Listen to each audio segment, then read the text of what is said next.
Fala, pessoal, sejam bem-vindos. Mais um episódio aqui do Agrifato Cast. Vai vendo a minha situação. Ai, ai, quase que eu não participo hoje de novo, mas já faz 2 semanas que eu tô fora, né?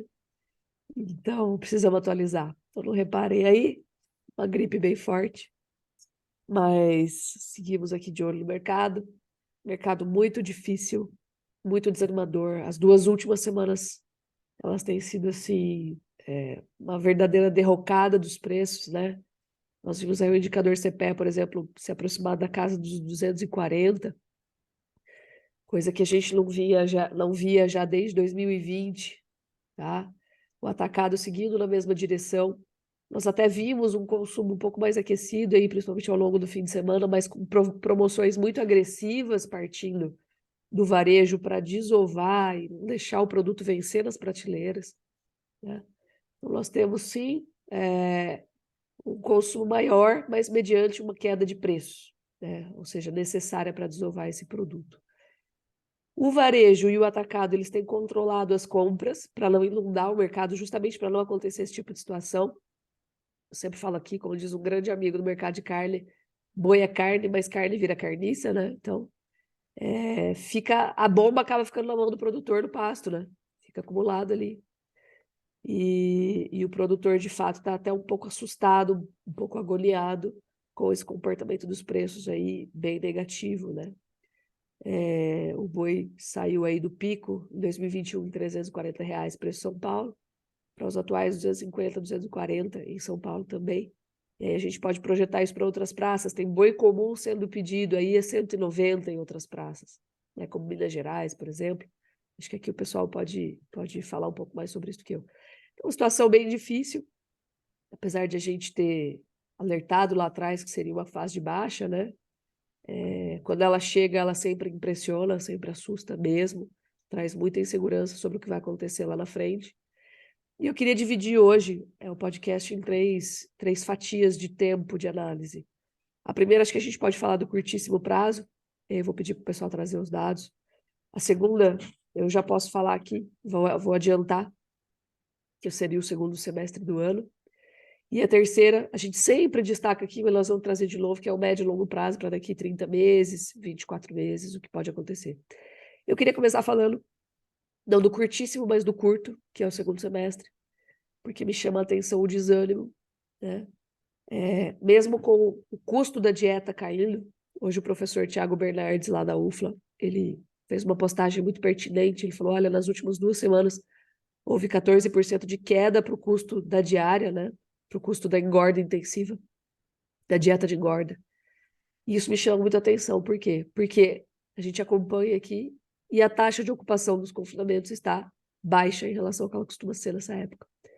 Nós temos uma taxa de ocupação média aí de 40%, 45%, a depender da região, contra 60%, 60 e pouquinhos por cento em relação ao ano passado, no mesmo período.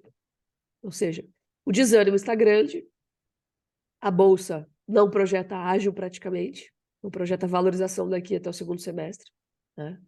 Não se arrisca a dar algum tipo de prêmio para quem quiser engordar o animal com custo maior agregado, que é o custo da engorda intensiva no segundo semestre, quando não tem pasto. E terceiro, acho que tem muita gente sem capital também. Gente sem capital para fazer engorda, né? Então, o que a gente observa é um desânimo muito grande e que, na minha visão pessoal, e aí quem quiser, por favor, discorde, poderia até levar o boi a se recuperar bem no segundo semestre. O que significa se recuperar bem? Voltar aos patamares do início do ano, 290, talvez se aproximar dos 300, que a gente viu ali mais ou menos. Por que eu falo isso? De onde eu tirei essa métrica, né? Em 2017, que foi um dos piores anos aí para o comportamento de preços, o boi saiu de 147 para 124, né? O desânimo foi tão grande que no segundo semestre, de fato, ninguém confinou e o mercado voltou a subir para 145, ou seja, ele voltou para os patamares praticamente originais aí do começo do ano, no segundo semestre. Mesmo em ano difícil, de fase de baixa, foi um ano com muitos problemas, inclusive pontuais, lembra? Operação Carne Fraca, Joesley Day, a JBS naquela época ficou 30 dias sem abater, isso traz uma consequência grave para a demanda de boi no mercado, né? A gente teve, mesmo assim, uma recuperação depois. Então, por mais que seja fase de baixa, eu não elimino o fator sazonal, né? E o fator do desânimo pontual na oferta de prazo curto. É importante a gente notar isso, porque hoje a engorda está mais competitiva. Se o mercado futuro desse um pouquinho de prêmio, eu já acho que ia dar um alívio gigantesco assim, para o mercado, mas ele não está dando. Hoje, tudo que eu estou falando é no risco, né? Você teria que fazer no risco. Mas dá para ter algumas estratégias aqui que a gente pode até conversar com quem tiver interesse, algumas estratégias que dá para a gente trabalhar para tentar aproveitar uma parte da alta e se proteger de uma baixa, né? Até porque é necessário. Mas o que eu quero dizer é que pode vir um rebote aí para o segundo semestre. Agora, não esperem milagre. Esse é um outro ponto, assim. A gente fala uma coisa, você não pode entender o exato oposto, o exato inverso. Não é porque eu estou falando que vai ter alta no segundo semestre e voltarmos aos patamares do início do ano, existe essa possibilidade, que eu posso dizer que essa vai ser uma alta exuberante para o preço do boi. Porque nós simplesmente voltaríamos a estar à casa inicial aí do jogo, que seria o começo do ano, assim. Então, nós não vamos ter alta exuberante esse ano, né? Tá, o mercado está mostrando para a gente que ele está muito pressionado. Mas a gente pode ter sim uma reação de entre safra, né? Estimulada e reforçada pelo desânimo de hoje, que pode fazer o giro valer a pena. Tá? Pode fazer o giro valer a pena. Então, essa seria a minha análise aqui para segundo semestre. Agora, o pessoal está muito interessado, eu sei que tem gente carregando estoque, queria saber do curtíssimo prazo, né? Então, eu queria chamar a Laura agora para falar um pouquinho de escalas, um pouquinho do que ela está observando nas outras praças, para a gente poder começar essa conversa aí. E depois, acho que eu queria trazer o Iago para falar um pouquinho de exportações, um pouquinho de abates, né? De como está a situação agora. Maravilha. Primeiramente, obrigada a todos que estão nos ouvindo aí por mais uma semana. Exatamente, a gente não está com um movimento muito otimista, na verdade, bem pessimista, né, no curto prazo, e isso vem reverberando também para os contratos futuros.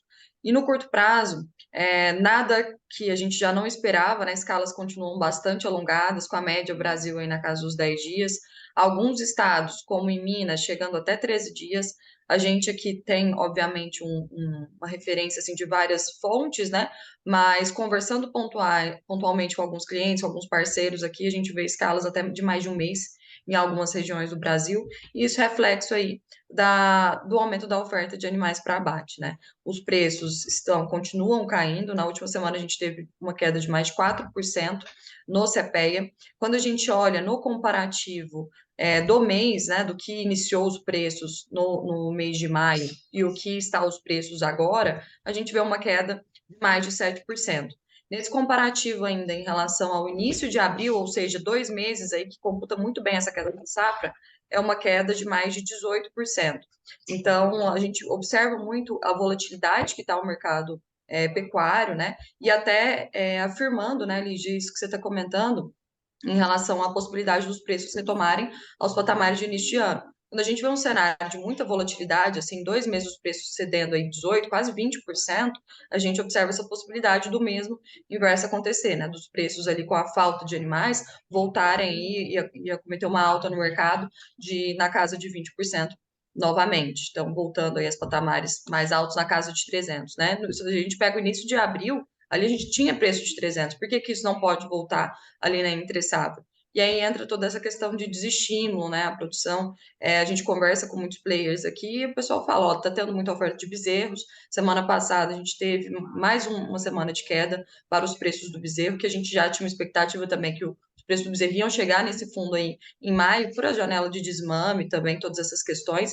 Semana passada, queda de mais de 1% aí, e o pessoal comenta muito, olha, tem bezerro para quem quiser, né? O pessoal está quase doando aí bezerro e ninguém quer continuar. E entra até aquela questão meio psicológica mesmo de investimento, né? Ninguém se sente estimulado, apesar de todo mundo falar, olha, é um efeito causa e consequência, que provavelmente com um menor estímulo a gente vai ver preços melhores lá na frente.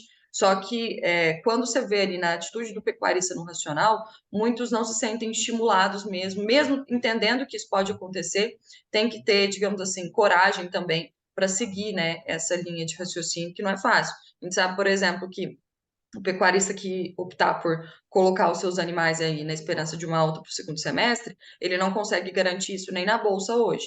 Então, é meio que um tiro no escuro mesmo, né?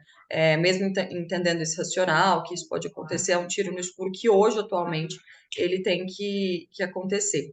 Mas mais uma semana de preços em queda, a gente acredita que essa derrocada de preço está chegando muito a um final, Pensando em janela de oferta de animais, a gente teve as chuvas se adiantarem em grande parte do Brasil. Na semana passada mesmo, aconteceu chuvas em algumas regiões do Brasil. Eu falei com o pessoal do MS, aqui eu estou em Uberlândia, Minas, a gente viu chuvas também. São Paulo, pessoal, eu vi algumas notificações, até o Stefano, a Lígia estão em São Paulo, depois o Rodrigo também, né? Não sei se choveu aí na região de vocês, mas isso acaba dando um fôlegozinho também para o pasto. Então, acredito que até a primeira quinzena aí de junho a gente ainda vê um volume mais crescente de animais de pasto saindo, mas depois disso não tem como fugir, né? A seca chega e aí esses animais a gente começa a ver uma diminuição dessa oferta. Mas expectativa aí melhora e não no curtíssimo, né? Mas um curto prazo, mas nada também que vai fazer milagre, né? Então, uma coisa, até uma pontuação que você fez esses tempos para trás, e achei muito pertinente, uma coisa é parar de cair, outra coisa é voltar a subir, né? Então, falando aí para o mês de junho, beleza, pode parar de cair, mas a gente falar em preços bem melhores aí no curto prazo, eu acho complicado também. Mercado muito pressionado, né? E assim, eu sempre falo isso. Imagina se a gente tivesse um consumo mais robusto, né? Aí sim os preços poderiam se equilibrar um pouco mais para cima. Mas infelizmente não tem, né? O pessoal está consumindo mais porque o preço está caindo. Até me perguntaram isso esse dia, mas isso não poderia ajudar o boi a firmar? Eu falo, acho que não, porque diminui a remuneração dos outros elos da cadeia. Então, não, acho difícil. O boi, estamos vendendo porque está caindo. Então, o pessoal está disposto a comprar mais embaixo mesmo, né? E... Mas acho que a gente podia olhar um pouquinho para o mercado externo também, né? Tem sido um bom buffer, assim, um bom amortecedor do que está acontecendo aqui no mercado México. O que você Ai, me conta aí, Iago? já foi, acho que já foi esse momento, Lígia, na realidade, assim, É, primeiramente, bom dia, boa tarde, boa noite para todo mundo. Eu acho que a gente, além da oferta muito abundante, um ponto que pouca gente discute nesse momento, e que eu acho que está fazendo influência, sim, é que a China está pagando o menor preço, pelo menos desde o nosso início de acompanhamento, lá do início de 2022, o menor preço em reais por quilo no dianteiro desossado. Então, assim, se eu pego o preço do dianteiro desossado com esse dólar de 4,97, eu tenho um dianteiro desossado a 23,75, o preço que a China está pagando nesse dianteiro. E então, acho que isso comba também com o fato de que a gente está sobre-ofertado. Então, além da situação de um mercado muito bem ofertado, grande quantidade de fêmeas, toda essa discussão aí sobre quando vai ser o fundo do poço, se melhora no segundo semestre, assim, o preço é a formação do equilíbrio entre oferta e demanda. E eu, particularmente olhando para, não para volume, mas para preço, eu vejo que a China não está assim, não tá batalhando pela nossa carne. Eles estão ao máximo forçando o preço para baixo. A gente faz acompanhamento aqui semanal, diário, desses preços em que a China quer pagar no dianteiro. E desde a feira da Cial, que foi, se não me engano, no final de maio, ou última semana de maio, a gente teve muita negociação na feira, mas depois disso daí, a China, os importadores chineses não vieram com tanta fome, inclusive reduzindo o preço. E não é uma exclusividade brasileira, tá? Assim, a gente vê reportes que isso acontece no Uruguai, isso acontece na Argentina também. Então, houve uma queda generalizada nos preços em que a China quer pagar no dianteiro importado. E aí, as motivações podem ser as mais diversas, mas principalmente porque o preço da carne suína lá na China está batendo mínima, a atividade industrial que todo mundo esperava, uma estimativa muito forte chinesa, não está vindo como todo mundo esperava, digamos assim. Então, assim, pelo menos até agora, que eu posso afirmar para você do ponto de vista de exportação para os próximos meses, né? Eu estou falando de um dado que a gente ainda vai visualizar, porque tem esse delay entre o que é comprado, o que é exportado e o que sai nos dados do SESEX, é que os preços não se recuperaram no volume vendido, no valor vendido para a China. A exportação em volume vai continuar muito forte. Eu acho que não tem sombra de dúvida que o mundo ainda tem demanda pela carne bovina brasileira. Mas olhando para preço, eu tenho um grande desestímulo assim para que o preço suba nesse curto prazo, o preço do boi gordo suba nesse curto prazo, porque o chinês não está querendo pagar muito. E aí, só para consolidar o mês de maio, tá? A gente teve aí o melhor mês de maio em volume da história. Então, veio muito forte. Só que a receita não acompanhou esse crescimento, assim, óbvio que teve uma valorização, teve um aumento da receita exportada porque exportou mais em volume, mas quando eu olho em perspectiva de preço, a gente não tem uma melhora significativa do preço, mesmo com um recorde histórico para o mês de maio, foram 178 mil toneladas. Então a gente exporta muito, mas exporta muito porque sobra carne, assim, e o mercado interno quer pagar mais barato. Então, na matemática final, tudo resulta em queda de preço e explica um pouco dessa queda do preço do boi gordo, entendeu? Entendi. Então, assim, dá para perceber, né? A gente tem uma situação difícil, inclusive no mercado externo. E assim, a China está pagando menos, não é só para o Brasil, tá? É para os seus fornecedores em geral. Uma situação, né, generalizada, mas que Sim, obviamente acaba respingando aqui também. Então, sim, você vê, o mercado, eu falo, né? Fase de baixa não tem notícia boa, parece, né? Coisa ruim, assim, tudo reforça, né? Tudo é problema. sim. Então, É fica, só para fica. só para adicionar um comentário assim que assim, além da questão brasileira, acho que é uma visão mais otimista minha de longo prazo, além da questão brasileira de virada de ciclo, mesmo que o pecuarista siga todas as nossas dicas e nesse momento não estivesse abatendo suas fêmeas, né, que é o que está acontecendo, tá muita gente abatendo a fêmea nesse momento, e o ciclo está seguindo o seu poder e o seu trajeto normal, eu estou olhando para os Estados Unidos e estou vendo assim o preço já flertando lá nos Estados Unidos com US$ 100 por arroba nos contratos futuros. E assim, aparentemente tem espaço para ir mais. E aí, dentro dessa consolidação, além da virada de ciclo em 25, 26 para o boi gordo, eu acho que a gente pode enfrentar um problema de escassez global de carne bovina lá em 26, 25, 26, principalmente com esses Estados Unidos, que nem entrou de fato no processo de retenção de fêmeas. Assim, o preço A está subindo. liquidação foi muito forte. A alta vai vir na mesma medida agora. Eu vejo isso, Exatamente. assim, eu prevejo. Então, Quanto além mais agressiva é a liquidação, pior é depois o reflexo lá na Exato. frente em termos de preço, né? Exatamente. Então, além de falar de Brasil nessa conta aí para os próximos anos, se eu fosse trazer uma visão de longo prazo, de players relativamente importantes para o mercado internacional, a gente tem o maior player do mundo em produção, que vai sofrer, já está com o menor rebanho bovino da história, e que vai sofrer, pelo menos na minha visão, um 24 bem escasso de produção. Bem menos do que tinha gente lá nesse ano, no ano passado. Então, se eu falar em relativo, o que está acontecendo agora com o que vai acontecer nos próximos meses e anos, eu acho que a gente está entrando, na minha visão, tá? A gente está com o pior preço dos últimos anos e também dos próximos anos está acontecendo agora. Acho que dificilmente a gente vai superar esses 240 em São Paulo, principalmente de maneira real, né? Com descontado a inflação. Acho que um ponto legal da gente comentar também, até trazendo um olhar para o mercado interno, né? Em relação à variação de preços que estava desalinhada entre os elos da cadeia, né? Então, varejo, a carcaça casada, o boi gordo, que chegaram aí a uma diferença de preços, enquanto o boi gordo subiu mais de 120%, falando ali de janeiro de 2019 até março de 2022, o atacado só conseguiu passar essa alta em 76%. E agora, com essas quedas do boi gordo, os elos estão um pouco mais alinhados. A gente está vendo queda aí para o varejo também, o que é bom para o lado da cadeia, né? A cadeia tem uma fluidez um pouco melhor porque extraciona o consumo.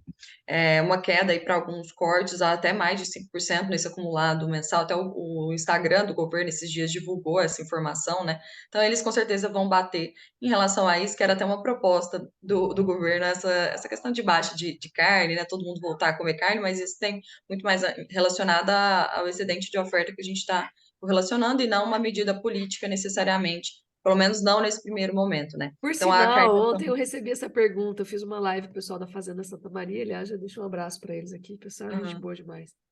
E teve essa pergunta, falou, nossa, mas será que não tem a ver com o governo, né, essa virada? E eu falo assim, olha, vamos lá, eu entendo o desânimo da classe produtora, mas eu acho que a classe média brasileira tá, né, não tá Uhum. ligando para isso que nós estamos enxergando. Como assim que não? Eu falo, olha, desemprego aumentou? Não. Inflação aumentou? Não. Taxa de juros está alta? Sim, mas já estava? Então, qual que foi a grande mudança para o consumidor estar extremamente insatisfeito? Pode haver mudanças daqui para frente. Desculpa. Por sinal, eu, pessoalmente, falando Lígia aqui, meu nome, primeira pessoa, sou uma grande crítica da situação que a gente tem vivido politicamente. Mas te falar que já gerou efeitos negativos sobre o consumo, não. Já criou, sim, está criando dificuldades operacionais para ser produtor no Brasil, né? Então, ontem a gente viu aí, por exemplo, o pronunciamento lá da Marina Silva, Dia do Meio Ambiente, isso aí tudo problema que vai com certeza afetar aqui a nossa facilidade ou dificuldade de fazer negócio no Brasil. Mas eu vou te falar que atrapalhou o consumidor ou forçou uma queda da arroba, eu não vejo por onde. Não vejo por onde. Pode forçar, pode atrapalhar, mas isso ainda não aconteceu. Então, eu falo, a prova é essa, né? Se não interfere em desemprego e inflação, não tem como falar que prejudicou o consumo por enquanto, por hora. Então, sim, é efeito 100% ciclopecuário agora no momento, 100%. O que não significa que nós não estejamos numa situação muito difícil politicamente dentro do negócio que a gente tem para tocar, que é o agro, né? Então, Com eu recebi certeza. essa pergunta ontem e foi até engraçado, porque o pessoal, não, mas eu discordo. Eu acho, cara, mas de onde vem? Você precisa me apontar de onde vem. Tudo precisa ter correlação, toda relação de correlação, toda correlação, desculpa, ela precisa ter uma causalidade também. Então, causalidade hoje ela não existe. O que interfere em consumo médio do brasileiro é inflação e principalmente desemprego. Principalmente desemprego. E é algo que o pessoal comenta muito, a gente vê isso até nas perguntas do nosso Instagram mesmo, né? Ah, por que que isso boi tá caindo e não está chegando para o consumidor final? Justamente porque o varejo ficou muito tempo aí com margens muito ruins, os anos de 2020, de 2021. Então agora foi o momento também que eles aproveitaram para compor margem, né? No final das contas é tudo negócio. Só que agora essa oportunidade de queda de preços para o consumidor final, ela vem acontecendo, porque essas quedas da carcaça casada, do boi gordo, já vem ocorrendo há um tempo maior. Inclusive, nós estamos nos menores preços da carcaça casada desde setembro de 2021. Então, preços realmente em derrocada aí. Isso consegue agora ser transferido para o consumidor final, o que é positivo, mas não é correlacionado com tanto essa questão política, né? Como a gente vem falando aí. Exatamente. E aí, voltando na questão aí do que está acontecendo com o custo nutricional, que a gente pode entrar já no mercado de grãos, né? Que também, cara, o posto ao sapão, né? Então, assim, bem complicada a situação para o produtor. Inclusive, a gente hoje tem muitos pecuaristas que são integrados aí, né? E que estão expostos às variações. E eu conheço muita gente que começou esse ano a fazer integração também. Então, acabou tomando uma tinta aí. Ainda tem, né, rentabilidade, mas diminuiu bastante em relação ao que era ano passado. Eu queria que vocês comentassem as novidades aí do mercado de grãos, pessoal. Bom, vamos começar falando aí de notícias também relacionadas a custo para a população, que vai ser o aumento do diesel aí, que a gente vai ter um repasse agora de ICMS, né? O Confas lá decidiu. E isso acaba afetando aí toda a cadeia. Então, o produto para chegar no supermercado, para chegar na linha de produção, a matéria-prima, enfim, precisa do transporte aí, e isso vai ser repassado para o consumidor, com certeza.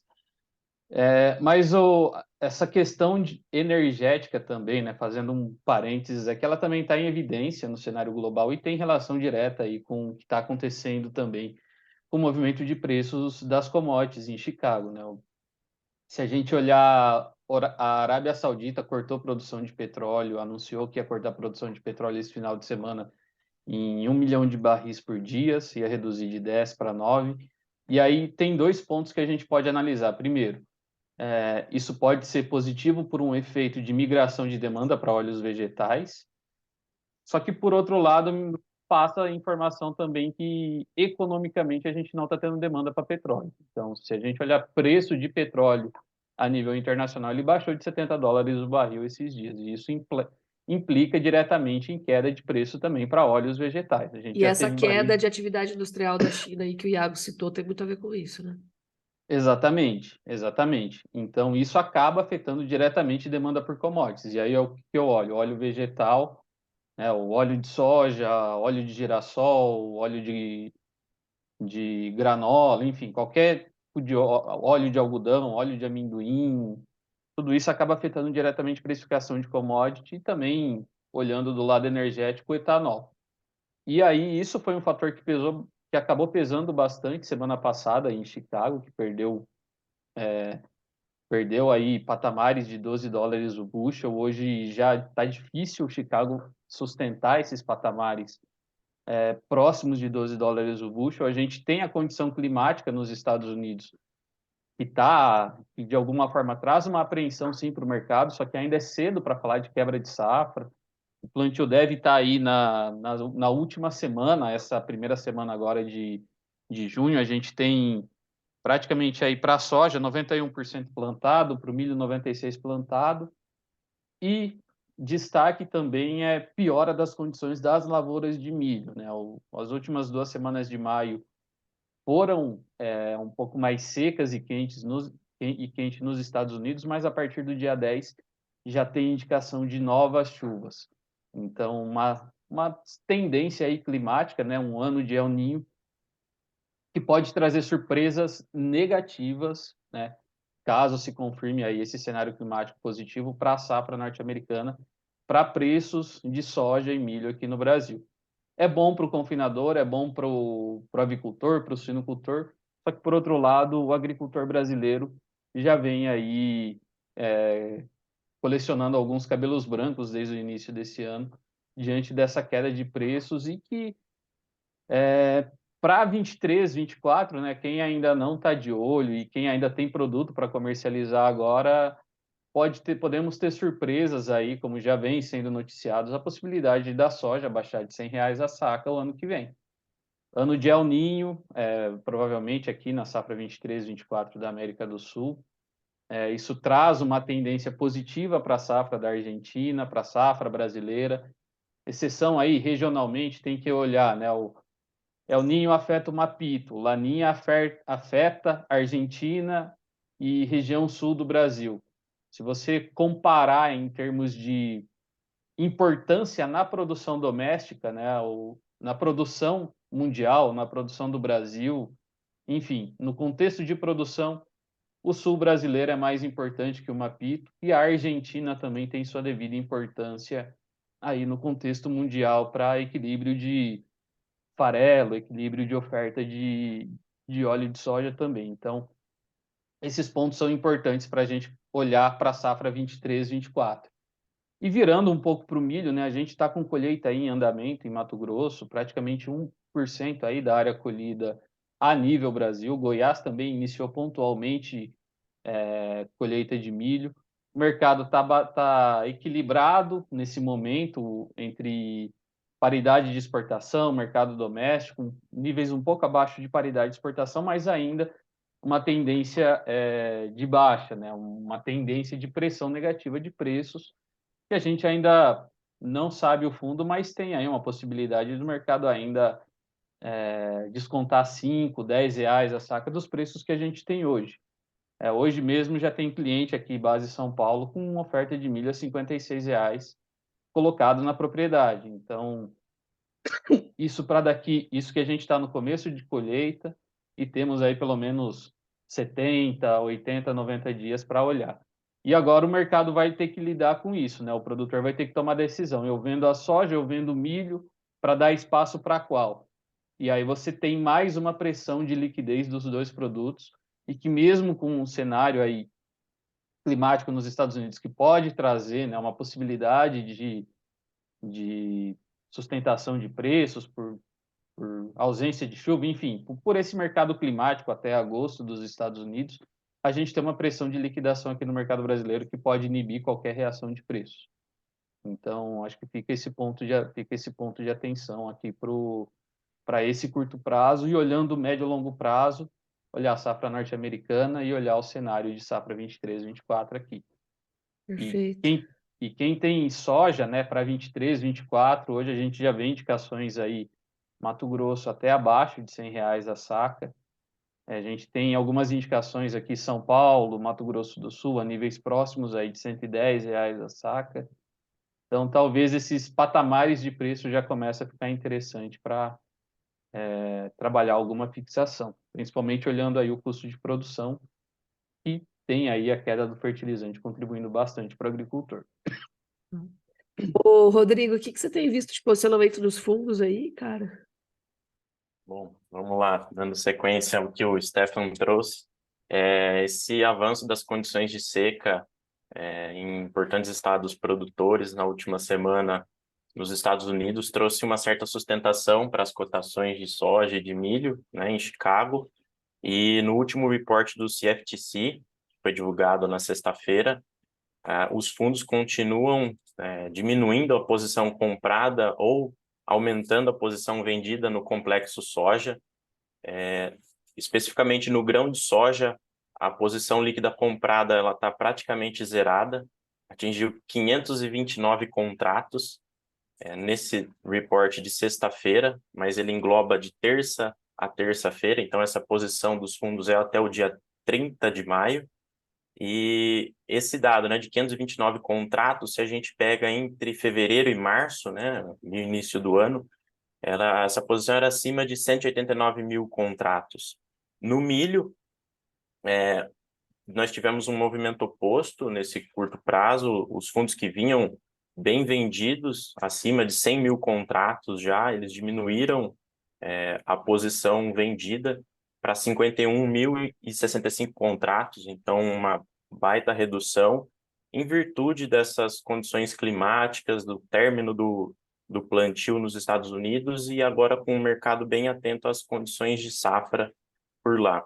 Só trazendo esse dado aqui, na semana passada, as condições boas e excelentes para a safra de milho eram de 69%, e esse último dado que saiu no boletim de segunda-feira, ontem, foi de 64%.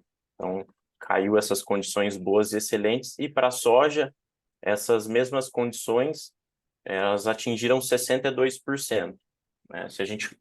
Como o plantio está muito acelerado de soja, no ano passado a gente nem tinha esses indicativos ainda, então não dá para fazer essa comparação anual.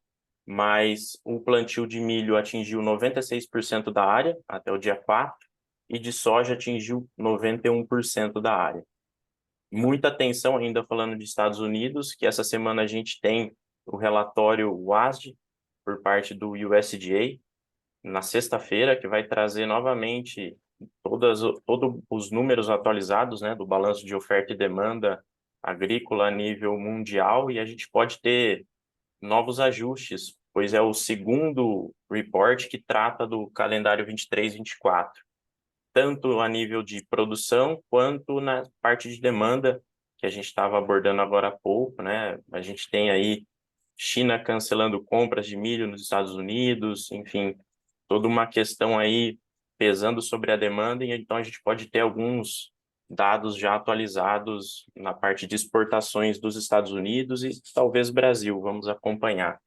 Agora, trazendo aqui para a gente, Brasil, Bolsa Brasileira, o milho trabalhando aqui agora o vencimento atual, julho 23, né? CCMN 23 a 53,49, segue em tendência de baixa. Ele graficamente tende a testar o fundo de maio a R$ 51,70 a saca, ainda respondendo, né, a esse cenário de oferta, como o Stefan colocou. A Conab reportou que 0,7% da segunda safra foi colhida até o dia 3 de junho, se eu não me engano. É uma segunda safra recorde, né? A própria Conab aponta um número acima de 96 milhões de toneladas, outras consultorias colocam 100 milhões de toneladas, então ainda tem oferta, né, para chegar no mercado. O indicador CPEA Campinas ontem veio a R$ 53,63 por saca. No ano já é uma queda de 37,69%, mas, de novo, como o Stefan pontuou, ainda há espaço para novas quedas. A gente observa, né, essa safra muito volumosa que ainda está para entrar. E já também pegando ganchos, o indicador soja Paranaguá, também no dia de ontem, veio cotado a R$ 135,67, uma queda também de 26,44% no ano. E isso vai muito em linha com o dado que a Lígia repostou ontem aí do professor Tiago, né? Que nas últimas 3 semanas o custo da dieta de terminação já caiu 14%. Da minha parte é isso, esses foram os principais movimentos aqui, Brasil e Estados Unidos na parte de soja e milho. Excelente. Muito bom. Então é isso aí, pessoal. Vamos para a nossa semana, né? Eu vou tentar me recuperar aqui. O Iago curte o calor de Cuiabá aí. Tá melhor do que aqui. Lígia, eu E queria aproveitar para fazer um convite para o pessoal. Nós vamos estar essa semana com palestra na sexta-feira lá em Araguaína, Tocantins, boa, na Expoara. Então, quem for lá do Tocantins, estiver próximo de Araguaína, dá um pulinho lá para a gente falar um pouco sobre o mercado. Vai ser dia 9 às 11 horas da manhã. perfeito, excelente. Vou reforçar aqui o convite para o pessoal também dar uma checada no nosso relatório, o último nosso relatório especial de projeção para os preços do boi de 2023 a 2026, tá bom? Então, obviamente, a gente não tem a pretensão de acertar o olho da mosca, mas sim dar um norte para vocês em relação a uma projeção ajustada com base em comportamento passado dos preços do boi. Acho que é um relatório que vale muito a pena, tem sido um relatório muito elogiado, por sinal, porque ele ajuda no planejamento, né? Ele te dá um norte aí para você saber como agir, porque, como eu sempre falo, pecuária não se resolve em poucos meses. Pecuária é atividade plurianual. A gente resolve hoje, que vai colher daqui 2, 3, 10 anos, tá bom? Então fica o convite aí também.